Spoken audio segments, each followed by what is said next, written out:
Sama-sama kita panjatkan hadirat Allah Subhanahu wa ta'ala,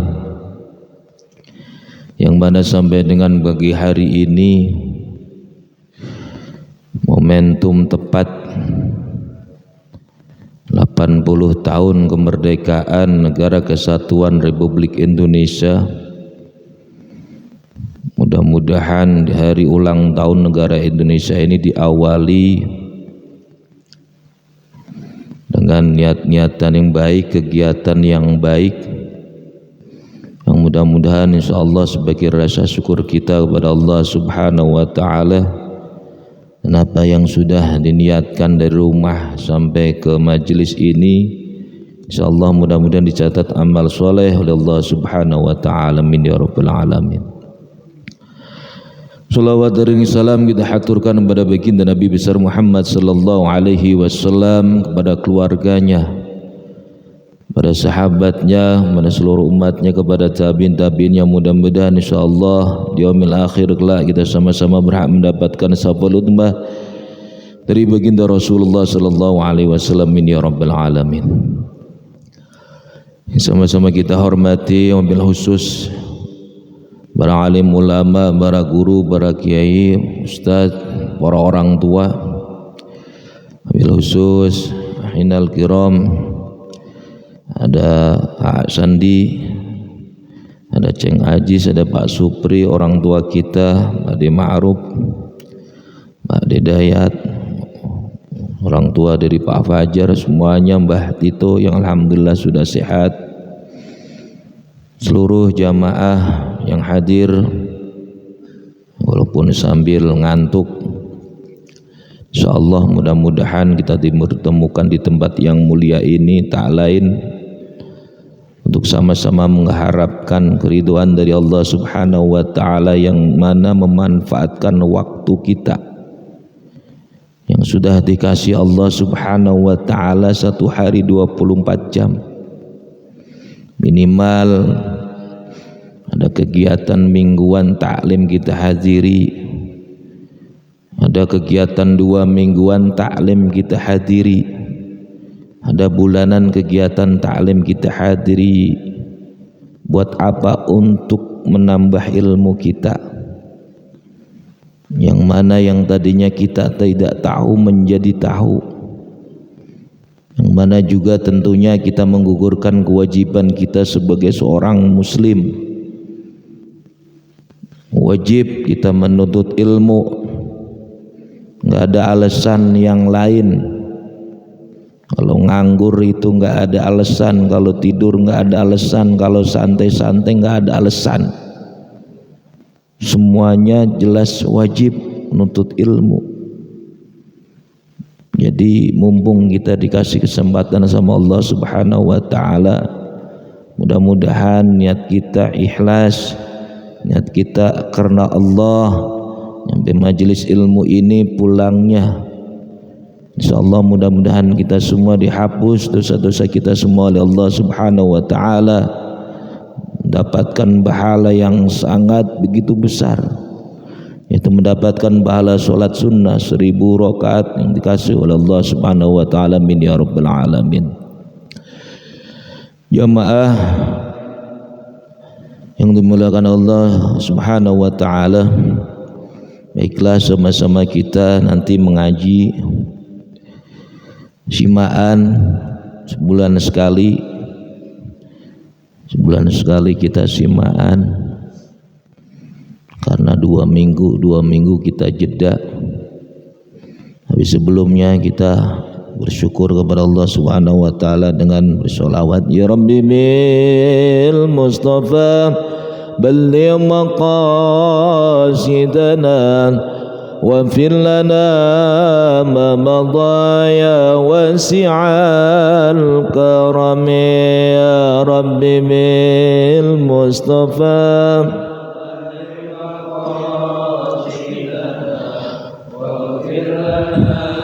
ma madha ya wasi'al karami. Kain tenun semakin layu, benangnya diikat dibuat baju, Selamat ulang tahun negaraku, jadilah kuat dan tambah maju ya Rabbi bil Mustafa. Balik maqasidana waghfir lana ma madha ya wasi'al karam. Ibu ayo membeli paku untuk tegakkan tiang pusaka. Dirgahayu Indonesia ku, mari teriakan salam merdeka ya Rabbi bil Mustafa. Balik maqasidana waghfir lana ma madha ya wasi'al Gunung karam. Semeru tinggi menjulang, Gunung Merapi bagai pusaka. Ratusan tahun bangsa berjuang, tahun 45 kita merdeka ya Rabbi bil Mustafa.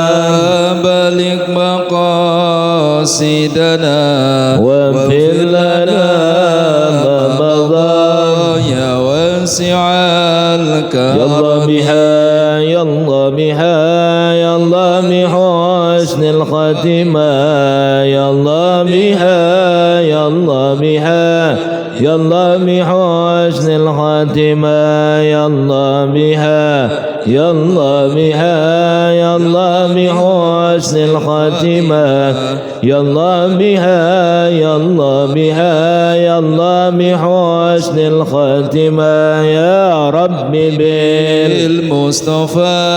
Balik maqasidana waghfir lana ma madha ya wasi'al karami. ya Rabbal Alamin. Sebelum kita sama-sama belajar membaca Al-Quran atau simaan momentum kemerdekaan Republik Indonesia, kita sama-sama tadi sudah mendoakan para syuhada, para pejuang. Walaupun gak disebutin satu-satu, kalau satu-satu gak hafal, saya juga gak hafal, tapi mudah-mudahan yang tadi di awal bacaan Ratibul Haddad, di situ disebutkan para syuhada, para pejuang, entah itu pejuang Islam, entah itu pejuang kemerdekaan. Mudah-mudahan Allah menempatkan sisi yang terbaik, mendapatkan di alam kuburnya, alam barzah, raudhah min riyadil jannah, amin ya Rabbal Alamin. Mengutip dari ulama karismatik Mbah Maimun Zubair Al-Maghfullah, yang mana beliau lahir 1928 di Sarang, wafat pada tahun 2022 bulan Juni, tepatnya bulan suci Ramadan. Beliau wafat di umur 91. Terakhir beliau menerangkan makna dari angka 17 Agustus 1945 tahun 2002 sebelum beliau wafat. Bulannya kalau nggak salah bulan April.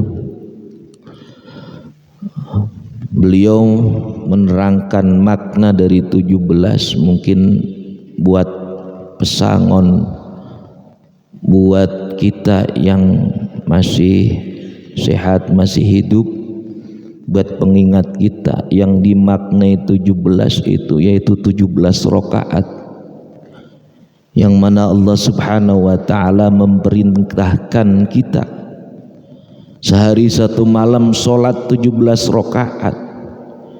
Mau sholatnya sendiri, mau sholatnya jamaah, harus 17 rakaat yang wajib. Mau masih sehat, mau sakit, semua harus wajib satu hari satu malam menjalankan sholat wajib 17 rakaat. Itu makna angka 17, gak main-main. Lantas gimana Pak Ustadz, yang lomba? Boleh lomba, yang penting memperingati Kita bersyukur sama Allah masih dalam koridor syariat Islam. Kalau lomba-lomba nggak masalah, lomba-lomba silakan, yang penting tidak mengandung mudharat. Kalau mengadakan keriaan kemerdekaan Republik Indonesia dengan mudharat, banyak mudharatnya, banyak yang mengundang dosanya, dosa besar, itu bukan bersyukur, tapi itu malah kufur nikmat sama Allah Subhanahu wa ta'ala. Karena pesan Mbah Maimun Zubair 17 maknanya yaitu 17 rakaat, yang mana dimerdekakan pada waktu tahun 45 itu tepat hari Jumat, yang mana hari Jumat itu rajanya hari yang paling mulia. 17 Ramadan juga salah satu tanggal turunnya ayat suci Al-Quran. Diambil 17, nggak main-main, nentuin tanggal kemerdekaan nggak main-main ini. Sembarangan, tirakatin dulu Mbah Hasyim Asy'ari, Mbah Khalil Bangkalan, tirakat. Sekarang mah kita enak tinggal nikmatin doang, yang penting mah kita ngadain lomba beres, upacara beres. Tapi pesannya yaitu yang penting kita jangan sampai terlalu berlebihan yang bisa mengandung mudharat. Ngumpulin banyak orang tapi hanya berbuat dosa, itu yang nggak boleh. Apa-apa lomba mah untuk senang-senang, untuk sebagai kita cinta sama tanah air boleh. Terus angka 8 apa artinya kata Mbah Maimun Zubair? Beliau mengatakan sebelum wafat, jadi berpatokan nanti ada 8 pintu surga. Salah satunya pintu surga as-sholat. Jadi orang-orang yang sholatnya benar, sudah sesuai dengan ilmu fikih, dia ngaji. Kalau nggak ngaji nggak bakalan bener Pak sholatnya. Gimana mau bener orang dia sholatnya cuma ngikutin gerakan orang tua kita waktu kecil. Kita belajar dari kecil sama imam musola, kadang dibacain yang penting rukuk bacaannya ini, sujud bacaannya ini, seperti itu. Tapi nggak tahu yang namanya syarat sholat, rukun sholat yang membatalkan sholat, bahkan sebelum sholat kita nggak tahu. Makanya dalam nanti pintu surga satunya orang-orang yang sholatnya benar. Banyak nanti orang menuntut di akhirat kelak sholatnya nggak diterima Pak. Karena apa? Nggak salah, nggak diterima karena apa? Salah. Dari toharohnya, bersucinya, dari wudunya itu salah. Makanya sholatnya dihukumkan tidak sah. Capek. Karena apa? Nggak mau ngaji. Karena nggak mau ngaji. Nanti digabungin sini yang sholatnya pada bener, si fulan masuknya dari pintu surga ini nih, yang sholatnya khusyuk bener, niatin karena Allah. Bahkan kadang sholat cengklat cengklit, niatnya bukan karena Allah. Ada lagi pintu surga orang-orang yang jihad di jalan Allah, seperti kita kerja nafkahi anak istri, jihad. Saya seperti ini, sama-sama belajar seperti ini, jamaah belajar seperti ini, sama nanti disalurkan lagi ke anak istri kita yang sudah ngaji dapat ilmunya, itu jihad. Jihad di jalan Allah, nanti dipisah. Belum dari pintu Al-Rayyan orang-orang yang senang puasa maupun wajibnya, sunnahnya, itu nanti beda pintunya doang yang beda. Karena kalau dijadiin satu jubel-jubelan nanti ngantri bingung. tabrak-tabrakan kalau pintunya satu, dibikin banyak. Udah lagi orang yang sering sedekah, sedekah, nanti yang hobi sedekah nanti juga pintunya sendiri. Oh, ketemu, oh lewat pintunya sini situ, oh berarti ini ada pelangnya nanti pintu surga. Makna 8, angka 8 itu diambil dari pintu surga. Terus arti dari 45 kata Mbah Maimun Zubair, kita sholat mungkin kita nggak sadari, luhur asar kita membaca 2 kalimat syahadat, ada 4 tasyahud awal atau tahiyat awal dan tahiyat akhir. At-tahiyyatul mubarakatus salawatut thayyibatul assalamu alayka wa ayyuhan nabiyyu wa assalamu alaihi asyhadu an la ilaha illallah wa asyhadu anna muhammadan Allahumma sholli ala sayyidina dan seterusnya. Zuhur 2 syahadat, asar 2 kalimat syahadat, maghrib 2 kalimat syahadat, isya 2 kalimat syahadat, subuh 1 kalimat syahadat. Makanya zuhur asar itu 4, yang 5-nya ngambil dari maghrib, isya, subuh. Itu kata Mbah Maimun Zubair, bukan kata saya mah hanya menyalurkan. Mudah-mudahan kita tahu pentingnya makna angka 17, yaitu mengingatkan kita untuk selalu sholat dalam keadaan apapun, di tempat manapun kita harus sholat. Mau sendiri nggak apa-apa, bolak-balik saya ngomong. Yang sudah jamaah alhamdulillah, yang sendiri di rumah nggak masalah. Saya masih malu buat ke masjid, masih malu buat ke musola, nggak masalah. Yang penting sholat. Sakit nggak bisa bangun, sakit panas nggak bisa wudhu, kita bisa tayamum.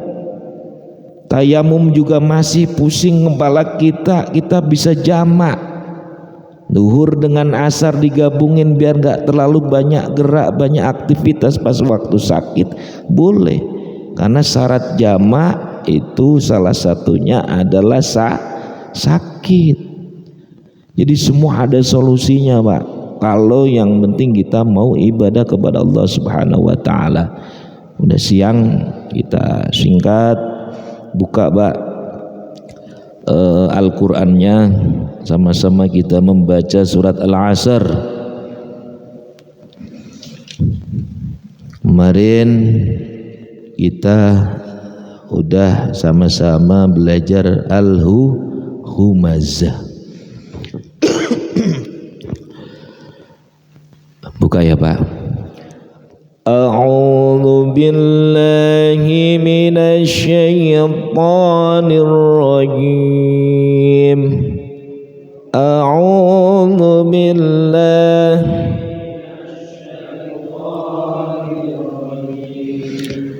Bismillahirrahmanirrahim.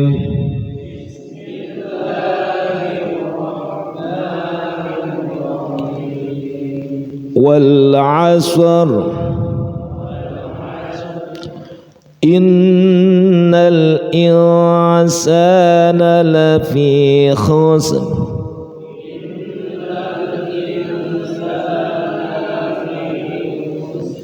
Inna tasjid ditahan, insana ada nun sukun ketemu huruf sa, bacaan ifa, dengung, Pak, samar-samar. Innal insana lafi khusr. Innal insana lafi khusr. Ayat terakhir, ayat 3. Illalladzina amanu wa 'amilus shalihat وتواصوا بالحق إلا الذين آمنوا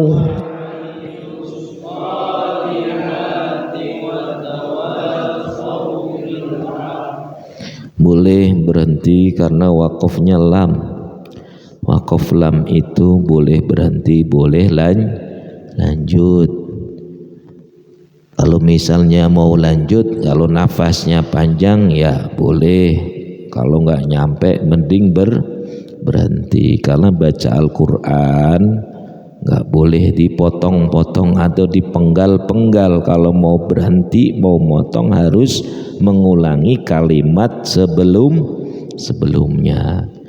Kalau mau lanjut nggak apa-apa.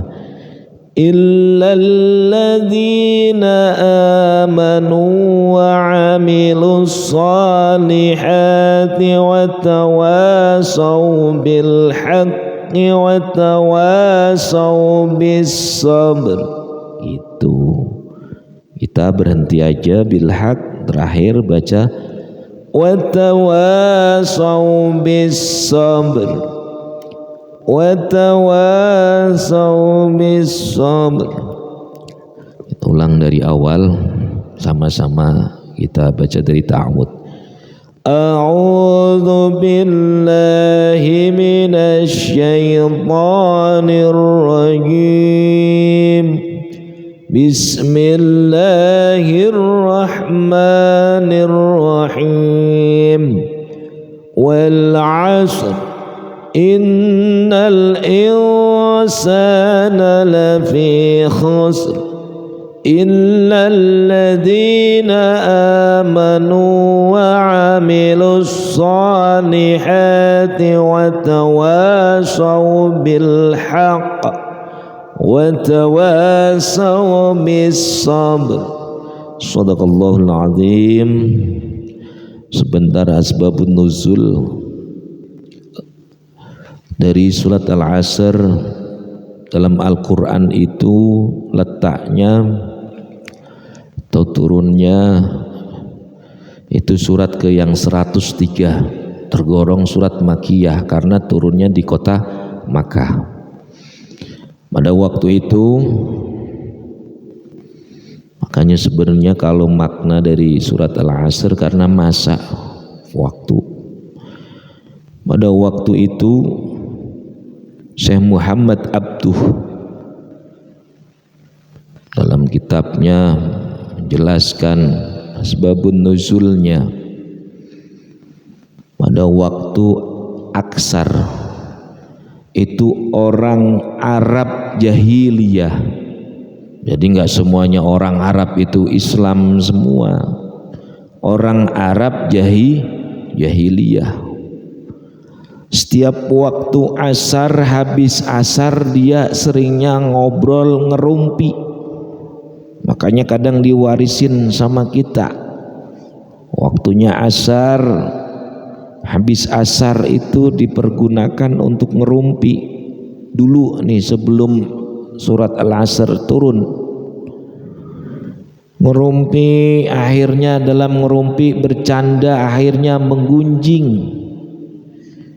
Akhirnya di situ jadi timbul perselisihan, permusuhan yang sangat besar.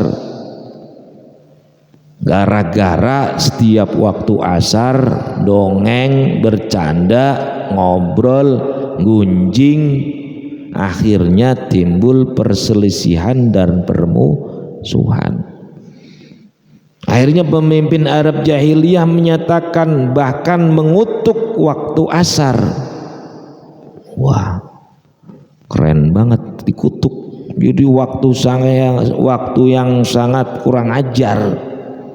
Karena apa? Bikin timbul permusuhan, perselisihan. Makanya Allah Subhanahu wa taala menurunkan surat Al-Asr demi masa, membuktikan bahwa yang salah bukan waktu asarnya, yang salah bukan waktu habis asarnya, tapi yang salah orang tersebut di waktu asar tidak bersiap-siap. untuk menjalankan perintah, masih ngobrol, masih gunjing, makanya timbul permusuhan dan perselisihan itu. Akhirnya Allah Subhanahu wa taala menurunkan surat Al-Asr ini. Makanya Al-Asr yang namanya wal asri, demi masa, demi waktu. Imam Asy-Syafi'i, Muhammad Idris Asy-Syafi'i, Imam Asy-Syafi'i berkata, jadi kalau seandainya Al-Quran itu tidak diturunkan, tidak diturunkan Al-Quran, Pak, tapi diwakili sama surat Al-Asr, itu sudah cukup buat manusia, karena di sini berupa teguran. Yang ayat kedua, illalladzina amanu, dan sesungguhnya orang yang selamat itu orang yang beriman, wa amilus solihati, dan yang menjaga amal soleh, wa tawassaw bil haqqi, dan saling mengingatkan tentang kebenaran, wa tawassaw bisabri, dan saling mengingatkan tentang kesabaran.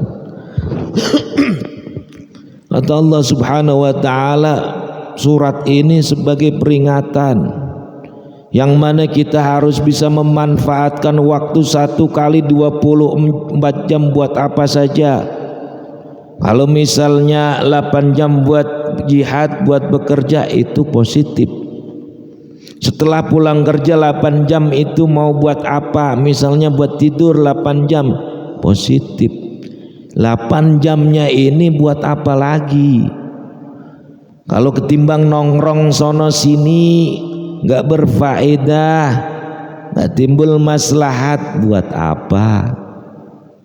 Baginda Rasul nggak seperti itu. Baginda Rasul dagang misalnya 8 jam, tidur 8 jam pun itu diselingin amalan-amalan baginda Rasul. Sholat sunnah banyakin, 8 jam lagi buat syiar atau dakwah. Wah, ketinggian Ustadz kalau ngikutin Rasul. Ya sudah, minimal kita mengurangi perbuatan yang sia-sia. Sayang, sudah diperingatin sama Allah Subhanahu wa taala dalam surat Al-Asr. Nanti bakalan akan nuntut, nanti agaran bakal manusia banyak kerugian di akhirat kelak, nuntut sama Allah, tapi sedangkan dirinya di dalam dunianya memang membuang waktu untuk yang sia-sia. Jadi nggak usah protes nanti di akhirat orang-orang yang model seperti itu. Yang penting kan gua udah sholat Ustadz, nggak masalah. Ya nggak masalah. Tapi takutnya kita ngumpul seperti itu, sayang pahala kita, puasa kita, sholat kita sudah kita kerjakan, tapi nanti berujung kita hitungan waktu kita 1 kali 24 jam, ternyata kita dihitung rugi. Makanya Imam Syafi'i gitu, kalau seandainya Allah nggak menciptakan Al-Quran, kata apanya? Kata Imam Syafi'i apa? Lakafa, cukup dengan surat Al-Asr untuk manusia, cukup bagi manusia.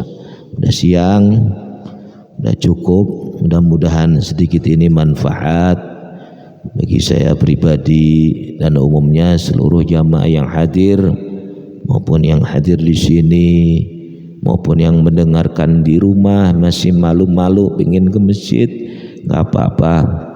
Insyaallah mudah-mudahan yang masih istiqomah ini tetap terus belajar ngaji, sama-sama menuntut ilmu, yang mana insyaallah semuanya itu kita yang butuh, bukan Allah yang butuh. Kita semua yang butuh, Allah mah nggak butuh. Terserah hambanya mau tindak tanduknya seperti apa mah terserah.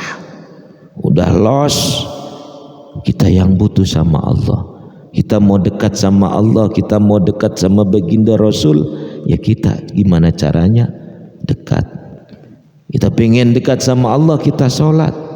Kita pengen dekat sama baginda Rasul, kita banyak sholawat, kita banyak sedekah. Dan nanti insya Allah bulan Maulid kita ada acara sholawat di halaman Masjid Ar-Rahman. Kita bertema senopati bersolawat.